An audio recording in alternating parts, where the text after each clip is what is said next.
Hello दोस्तों, आप लोग कैसे हैं? उम्मीद करता हूं कि आप लोग अच्छे होंगे।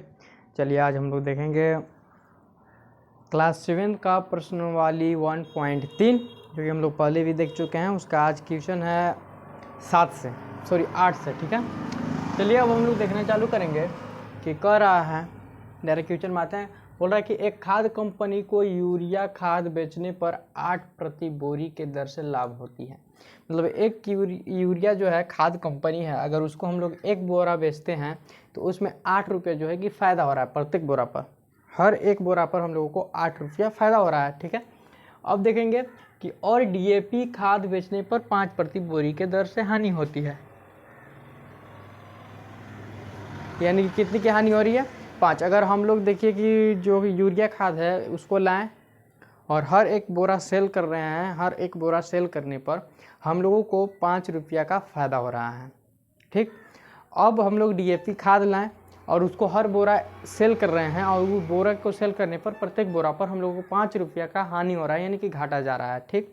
अब पूछा है कि अब हम लोगों को कितने की हानि होगी या लाभ होगा। मतलब कि टोटल हम लोग यूरिया खाद और डीएपी खाद मिला करके बेचें, जो कि डीएपी में हानि हो रहा है और यूरिया में लाभ हो रहा है। अब दोनों को मिला करके हमको हानि होगा या फिर लाभ होगा, इसके ऊपर चर्चा करना है, ठीक है।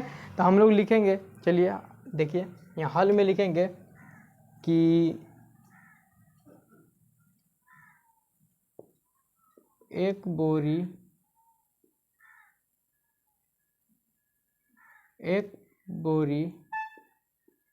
खाद की कीमत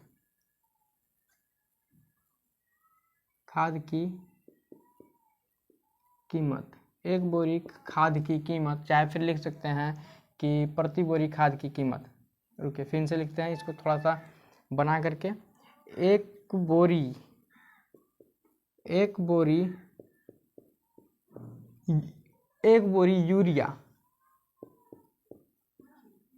यूरिया खाद की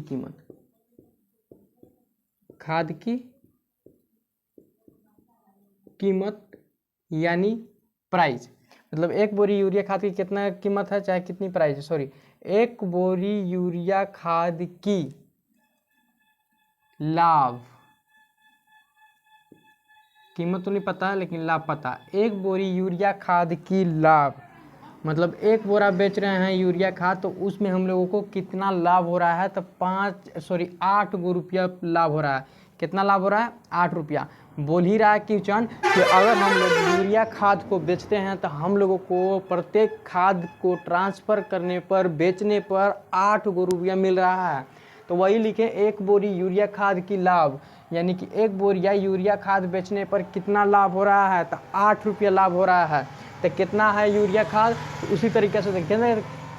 अब देखिए, किसी महीने में वह कंपनी 200 बोरिया यूरिया बेचता है, यानी कोई कंपनी है वो कितना बेच रहा है? सॉरी 2000 कितना बोरी बेच रहा है? 2000 बोरी बेच रहा है। तो 2000 बोरी यूरिया खाद की लाभ हम लोगों को क्या बताना था? देखिए यहाँ सबसे पहले हम लोग कहाँ से लिखे? ये एक बोरी यूरिया खाद की लाभ 8 रुपया, हम लोग यहाँ से लिखे एक खाद कंपनी को यूरिया खाद बेचने पर 8 रुपया प्रति बोरी की दर से लाभ हो रहा है, वही लिखे। अब हम लोग कहाँ से लिखे? किसी महीने में कंपनी 2000 बोरियों की, यानी कि जो यूरिया है उसको बेचा है। यहाँ यूरिया लिखा हुआ है, क्या लिखा हुआ है? यूरिया खाद को बेचता है। कई बोरी? 2000 बोरी। तो 2000 बोरी यूरिया खाद की लाभ भी निकालना है, तो निकालेंगे। एक बोरी यूरिया खाद की लाभ कितना? 8 रुपया। कितना का निकालना है? 2000 बोरी को निकालना है। कितना हो गया? 16,000। यानी कि टोटल हम लोग कितना खाद बोरी बेचें? यानी कि हम लोग बेचें 2000 खाद के बोरी, हम लोगों को कितना लाभ हुआ? तो 16,000 रुपया लाभ हुआ। अब देखिए, अब हानि भी दिया है, अब आगे पढ़ते हैं हम लोग। और डीएपी खाद बेचने पर 5 प्रति बोरी के दर से हानि होती है, ठीक है। एक बोरी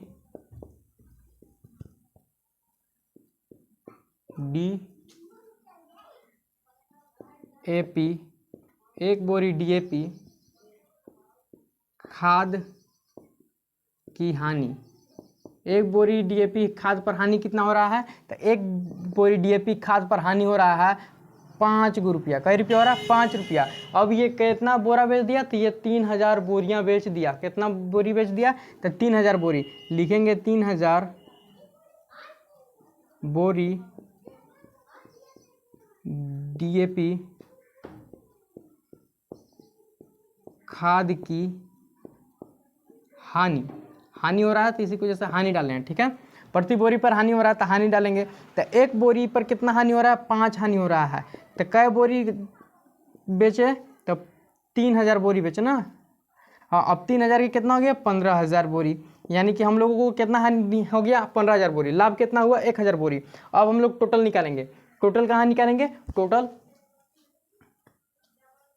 चलिए हम लोग टोटल निकालेंगे। टोटल यहाँ देखिए, यहाँ निकाल देते हैं यहाँ। ठीक है, टोटल, डायरेक्ट टोटल हम डाल दे रहे हैं। टोटल बोरियों की मतलब लाभ होगा कि हानि, तो इसके लिए तो पहले हम लोग लाभ लिखेंगे। लाभ कितना है?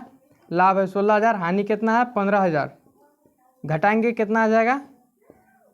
तो 1000। लाभ कितना आया? तो 1000 का लाभ हुआ हम लोगों को। कितना हुआ? लाभ। जगह नहीं इसी की वजह से छोटा हिस्सा में ही पूरा दिए, बाकी आप लोग आंसर आगे लिख लीजिएगा। लाभ कितना हुआ? 1000 बोरी पर। मतलब कि हम लोग देखिए, एक डीएपी खाद को बेच रहे हैं तो 5 रुपया घाटा जा रहा है। अब हम लोग यूरिया खाद बेच रहे हैं तो 8 रुपया फायदा जा रहा है। 2000 बोरी बेचे तो 16000 फायदा हुआ यूरिया खाद का, और डीएपी का 15000 हानि हुआ। तब पर भी हम लोगों को 15000 काट करके 1000 बच रहा है हमारे पास, यानी कि 1000 फायदा हुआ। ठीक है, यही लिखना था। लाभ हुआ या हानि? तो क्या हुआ? हम लोगों को लाभ हुआ। अब उसी प्रकार से आगे देखेंगे। कह रहे कि बेची गई डीएपी की बोरियों की संख्या 3200 हो तो कंपनी को यूरिया की कितनी बोरियां बेचनी चाहिए ताकि उसे ना तो लाभ हो और ना ही हानि। देखिए, एक बोरी डीएपी बेच रहे हैं हम लोग तो 5 रुपया हानि हो रहा है, तो अगला जो बेच रहा है वो 3200 बेच दिया तो उसको हानि हो गया। अब वो कितना यूरिया बेचे कि दोनों को समानता, यानी कि ना उसको लाभ हो ना उसको हानि हो। इस प्रकार के देखेंगे तो हम लोग लिखेंगे एक बोरी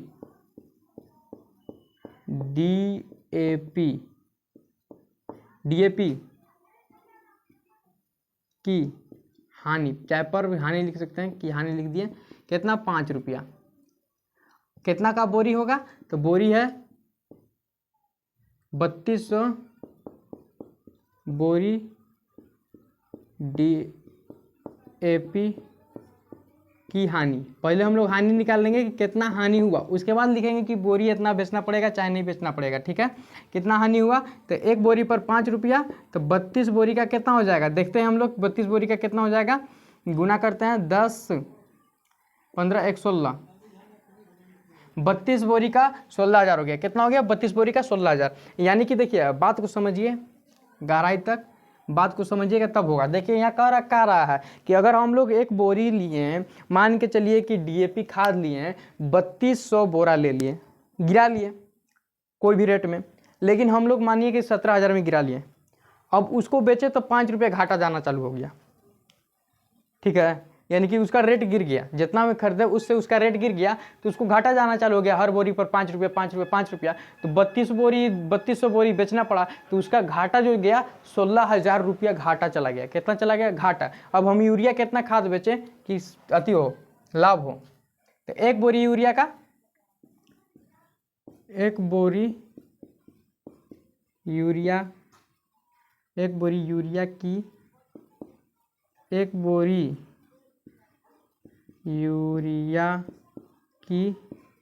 लाभ, एक बोरी यूरिया की लाभ कितना है?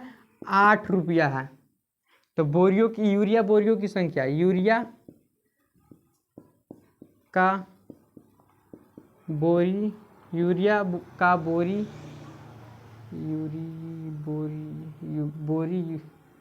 देखिए, यूरिया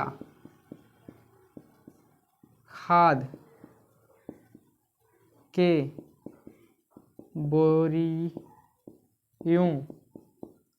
की संख्या, यूरिया खाद की बोरियों के संख्या कैसे निकलेगा? कितना है? 16000 भागे 8 करेंगे तो 8 दूना 16। कितना हो जाएगा? 8 दूना 16, यानी कि 2000 बोरी बेचना पड़ेगा। क्या करना पड़ेगा? 2000 बोरी हम लोगों को सेल करना पड़ेगा, तब जा करके बराबर होगा। देखिए, यूरिया खाद के बोरियों की संख्या 16 थी, इसको बाटा में कर देंगे तो क्या निकल जाएगा? बोरियों की संख्या। अगर हम लोग 2000 बोरियों की संख्या बेचते हैं तो हम लोगों को क्या प्राप्त होता है? यानी कि न ये लाभ होगा ना हानि होगा। ठीक है, अब चलिए इसी प्रकार से आगे देखते हैं। कह रहा है कि निम्नलिखित गुना सारणी को पूरा कीजिए। जो ये गुना सारणी है इसको पूरा करना है। इसको जो 0 है इससे गुना करना है -2 से, फिर 0 को 4 से गुना करना है, फिर 0 को 1 से गुना करना है। पिछले ही लेक्चर में हम बता चुके हैं कि 0 को किसी भी संख्या से अगर हम लोग गुना करते हैं तो हम लोगों को 0 ही प्राप्त होता है। यानी कि 0 को अन्य किसी भी संख्या से अगर गुना करें, मल्टीपल करें तो हम लोगों को 0 ही प्राप्त होगा। तो किसी भी संख्या से, यानी कि -2 से हम लोग गुना करेंगे तब पर भी 0 प्राप्त होगा। हम लोग 4 से गुना करेंगे तब पर भी 0। हम लोग -1 से, मतलब 0 को -1 से गुना करें तब पर भी 0। अब देखिए हम ये भी बताएं कि -3 को, यानी कि माइनस माइनस को जब भी गुना किया जाता है तब प्लस में रिजल्ट आता है, और अगर माइनस प्लस को गुना किया जाता है तो माइनस में आंसर आता है। ठीक है, तो अब हम लोग माइनस माइनस को गुना करेंगे तो माइनस माइनस प्लस हो जाएगा, और 3 को जब भी हम लोग 2 से गुना करते हैं तो 3 का 3, 3 दूनी 6 हो जाता है, और माइनस प्लस हो जाता है। ठीक है, और माइनस प्लस से करते हैं तो क्या आता है, माइनस आता है। अब 3 को 4 से करेंगे तो 4 3 12 आ जाएगा। अब देखिए माइनस माइनस को गुना करेंगे तो प्लस में आएगा, 3 को 1 से गुना करते हैं तो 3 ही आएगा, 4 को 1 से गुना करेंगे तो 4 आएगा। मतलब 1 को किसी भी संख्या से गुना करते हैं, जो संख्या से गुना किया जा रहा है वही संख्या आएगा। ठीक, अब चलिए 5 है जो कि प्लस में है, तो प्लस माइनस माइनस होगा। अब गुना करेंगे, कितना है यहाँ 5, यहाँ कितना है 10, 5 दूना कितना हो जाएगा 10 हो जाएगा। ठीक है, अब चलिए यहाँ प्लस में और ये 4 भी प्लस में, तो ना माइनस का झंझट है ना प्लस के। जब भी हम लोग प्लस प्लस को गुना करते हैं तो प्लस में ही आंसर आता है। ठीक है, तो प्लस को गुना करेंगे तो कितना आएगा, 5 चौके कितना हो जाएगा 20 हो जाएगा, जो कि आंसर प्लस में आएगा। ठीक, अगर हम लोग प्लस को माइनस से गुना करें तो हमेशा माइनस आता है, अगर हम लोग 1 को 5 से गुना करें तो हमेशा 5 ही प्राप्त होगा। इसी की वजह से यहाँ कितना आ जाएगा, 5 आ जाएगा। ठीक, अब इसी प्रकार से इसको देखेंगे तो देखिए हम लोग माइनस माइनस को गुना जब भी करेंगे तो हमेशा प्लस में रिजल्ट आएगा। यहाँ प्लस में आ गया। अब देखेंगे कि कौन सी संख्या से गुना करना है। यहाँ 1 है और यहाँ 2 है। 1 को अगर हम लोग 2 से गुना करेंगे तो हमेशा 2 ही प्राप्त होगा, तो यहाँ 2 आ गया। मतलब 1 को किसी भी संख्या से गुना करेंगे, जो संख्या से गुना किया जा रहा है वही संख्या प्राप्त होगा। तो यहाँ 1 को किससे गुना किया जा रहा है, 3 से, तो माइनस के 3 होगा। यहाँ 0 को किसी भी संख्या से गुना किया जाता है तो 0 आता है। 1 को किसी भी संख्या से गुना किया जाता है, जो संख्या से गुना किया जा रहा है वही संख्या आएगा। यहाँ कितना माइनस है, यहाँ कितना माइनस है, माइनस माइनस का हो जाएगा प्लस हो जाएगा, तो 7 प्लस में आ गया। ठीक है, अब चलिए आगे देखते हैं। 0 को किसी भी संख्या से तो क्या होगा, 0 ही प्राप्त होगा, तो 0 0 0 और 0। अब चलिए अब देखिए -3 और -2 कितना हो जाएगा, +6 हो जाएगा। अब देखिए -3 और +3 कितना हो जाएगा, -9 हो जाएगा। अब चलिए 0 तो 0 आ जाएगा, -7 और -3 कितना, +21 आ जाएगा। देखिए 4 प्लस में -2 कितना हो जाएगा, -8। देखिए +3 और +4 कितना हो जाएगा, 12 प्लस में। देखिए 0 हो जाएगा यहाँ, और यहाँ माइनस में 7 चौक 28 हो जाएगा। एकदम ये आसान था, ये बन के तैयार हुआ। चलिए अब इसी प्रकार से हम लोग रिक्त स्थानों को भरेंगे। क्या करेंगे, भरेंगे। ये भी सवाल हम लोग पिछले ही लेक्चर में बहुत सारे मतलब इस प्रकार के टाइप को हम लोग सवाल को हल कर लिए हैं। अब देखेंगे, पूछ रहा है कि हम लोग कौन से ऐसे संख्या से गुना करें कि हम लोगों को 42 प्राप्त हो प्लस में, जो कि माइनस के साथ आंसर दिया गया है। हम लोग कौन सा संख्या को गुना करें कि 42 प्राप्त हो। तो देखिए पहले तो हम लोग 42 को पहले देखेंगे कि 42 कौन सी संख्या से आता है, उसके बाद हम लोग डिसाइड करेंगे कि इसको माइनस में रखा जाए कि प्लस में रखा जाए। ठीक है, तो सबसे पहले हम लोग 42 को देखेंगे तो 7 के पहाड़ा में 42 6 बार में आता है, यानी 7 42 होता है। तो हम लोग सबसे पहले यहाँ 6 लिख देंगे। अब हम लोग देखेंगे कि इसके साथ यहाँ जो रिजल्ट है वो प्लस में है। हम लोग कौन सा संख्या इसके साथ निगेटिव बैठा या पॉजिटिव बैठा, कि जो कि प्लस में आए वो रिजल्ट। ठीक है, इसलिए कि रिजल्ट प्लस में आ चुका है, उसको हम लोगों को संतुलन करना है, इसी की वजह से। ठीक, तो हम लोग यहाँ की संतुलन करना है, बराबर की इधर संतुलन करना है, इसी की वजह से। तो यहाँ देखेंगे प्लस, यहाँ देखिए माइनस प्लस का हो जाता है, माइनस हो जाता है। अब माइनस माइनस का हो जाता है प्लस, तो यहाँ भी माइनस ही आना चाहिए। माइनस के 6 से जब भी हम लोग गुना कराएंगे, माइनस के 7 गुने माइनस के 6 करेंगे तो प्लस में 42 हम लोगों को प्राप्त होगा। ठीक, अब उसी प्रकार से कर रहा है, यहाँ ये माइनस में होगा। ठीक है, यह देखिए माइनस के कितना है, माइनस के 91 है, और प्लस के 11 में ऐसा कौन सा संख्या से गुना कराएं कि 99 है, सॉरी 99 है, का माइनस में 99 है। तो हम लोग सबसे पहले देखेंगे कि कौन से पहाड़ा में 99 आता है। तो 9 के पहाड़ा में कितना आएगा, 99 आएगा। 9 के पहाड़ा में कितना आएगा 99 आएगा। 9 के पहाड़ा में 99 आएगा तो हम लोग को आंसर क्या में लाना है, माइनस में लाना है। प्लस प्लस को गुना करते हैं तो प्लस ही रहता है, यानी कि अगर ये प्लस में ऑलरेडी दिया था हमको इसको बैठाना था। अगर हम लोग माइनस के 9 कर दें तो ये क्या माइनस के 99 आ जाएगा। प्लस माइनस क्या होता है, माइनस होता है। तो आंसर क्या में आ जाना चाहिए, माइनस में आ जाना चाहिए। इसी की वजह से कितना हो जाएगा, माइनस के 99 हो जाएगा। चलिए अब आगे देखते हैं इसी प्रकार से वीडियो को। देखिए माइनस के 81 गुने, यहाँ रिक्त स्थान है, उसके बाद गुना 15, उसके बाद बराबर में 0। मतलब इस खाली स्थान में कौन सी संख्या से गुना कराएं कि हम लोगों को रिजल्ट 0 में प्राप्त हो। कहाँ में प्राप्त हो, 0 में प्राप्त हो। ऐसा कौन सा संख्या से मल्टीप्लाई कराएं कि हम लोगों को 0 मिले। तो अगर हम लोग 0 को किसी भी संख्या से गुना कराते हैं, कितनों भी बड़ा संख्या से गुना कराते हैं, तो हम लोगों को 0 मिलता है। क्या मिलता है, 0। इसी की वजह से हम लोग 0 से गुना करा देंगे। ठीक, अब करा कि माइनस के 8 को हम लोग कौन सी संख्या से गुना कराएं कि माइनस के 8 ही प्राप्त हो। अगर हम लोग किसी भी संख्या को 1 से गुना कराएं, जो संख्या में 1 से गुना हो रहा है वही संख्या हम लोगों को प्राप्त होता है। उसके बाद तो हम लोग प्लस 1 से गुना कराएंगे, यहाँ -1 हो जाएगा, -8 हो जाएगा। इसे कि माइनस प्लस माइनस हो जाएगा। ठीक है, और 8 ही कम 8 हो जाएगा इसी की वजह से। अब चलिए आगे देखते हैं। फिर -37 है, इसमें किस से कराएं तो 1 से कराएंगे। फिर उसी प्रकार से 27 को 27 यानी कि 1 से कराएंगे। अब कर रहा है कि यहाँ देखिए बराबर वाला है, यहाँ से इसके कौन सा, यहाँ देखिए -9 बराबर है, तो यहाँ जाहिर सी बात है कि माइनस के 8 आएगा, तो आपस में दोनों बराबर हो जाएंगे। ठीक है, इस प्रकार के वीडियो हम लोग देख लिए हैं, इसी की वजह से डीपली देखना जरूरी नहीं है। ठीक, अब चलिए देखते हैं हम लोग इसको कि यहाँ माइनस के 7 है। ऐसा कौन सा संख्या यहाँ लें कि माइनस में आंसर आए, कौन तो 56 आए। तो ऐसा कौन सा संख्या लें। ठीक है, तो 7 के पहाड़ा में कौन सा संख्या आता है, 7 8 56, यानी कि 8 बार में कितना आता है, 56 आता है। अगर हम लोग 8 यहाँ लेते हैं तो कितना आ जाएगा, 56 आ जाएगा। कितना आ जाएगा, 56। अब प्लस माइनस माइनस में आ जाएगा। ठीक है, जाहिर सी बात है, यहाँ 0 से करेंगे तो 0 आ जाएगा। ठीक, चलिए ये 1.3 आज कंप्लीट हुआ। चलिए ये वीडियो समझ में आया होगा आप लोगों को। इसी तरह के वीडियो देखने के लिए इस चैनल से जुड़े रहिए और इस चैनल को लाइक कीजिए, सब्सक्राइब कीजिए और ज़्यादा से ज़्यादा शेयर कीजिए। Thank you so much.